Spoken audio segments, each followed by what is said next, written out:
എല്ലാവർക്കും നമ്മുടെ പുതിയൊരു വീഡിയോയിലേക്ക് സ്വാഗതം. അപ്പോൾ ഇന്ന് നമ്മൾ ചർച്ച ചെയ്യാൻ വന്നിരിക്കുന്നതെന്ന് വെച്ചാൽ നമ്മുടെ കെമാൽ പാഷയാണ് കുറച്ച് ദിവസങ്ങളായിട്ട് നമ്മുടെ ചാനലിലെല്ലാം ട്രെൻഡിങ് ആയിട്ട് നിൽക്കുന്നത്. അദ്ദേഹത്തിൻ്റെ ഒരുപാട് വാദപ്രസ്താവനകളൊക്കെ നമ്മൾ കണ്ടു. അതിൽ മുട്ടാപ്പൊത്തി ന്യായങ്ങളെല്ലാം നമ്മൾ കണ്ടു. ഇതിൽ എനിക്ക് എടുത്തു പറയാനുള്ളൊരു കാര്യം എന്ന് പറഞ്ഞാൽ പലരും അദ്ദേഹത്തെ അനുകൂലിക്കുന്നവരുണ്ട്, എൻ്റെ കമൻറ്റ് ബോക്സിലും വന്ന് കമൻറ്റ് ഇടുന്നവരൊക്കെ ഉണ്ട്.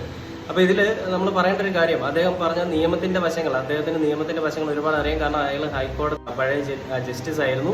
അതുകൊണ്ട് തന്നെ ആൾക്ക് നിയമത്തിന്റെ എല്ലാ വശങ്ങളെ പറ്റിയും നല്ല ധാരണയുണ്ട്. അതുകൊണ്ട് അദ്ദേഹം പറയുന്ന എല്ലാ കാര്യങ്ങളും ക്ലിയർ ആണ്. പക്ഷേ അദ്ദേഹത്തിന് തെറ്റുപറ്റിപ്പോയ കുറച്ച് കാര്യങ്ങളെന്ന് പറഞ്ഞാൽ, ഗ്രീഷ്മയ്ക്ക് ചെറിയ പ്രായമാണെന്ന് അദ്ദേഹം ഒരു പരിഗണന കൊടുത്ത് സംസാരിച്ചത് ഓക്കെ, കുഴപ്പമില്ല, അംഗീകരിക്കാം. പക്ഷേ ഷാരോൺ ഗ്രീഷ്മയെ നിരന്തരമായി പീഡിപ്പിച്ചു, അല്ലെങ്കിൽ ബ്ലാക്ക്മെയിൽ ചെയ്തു.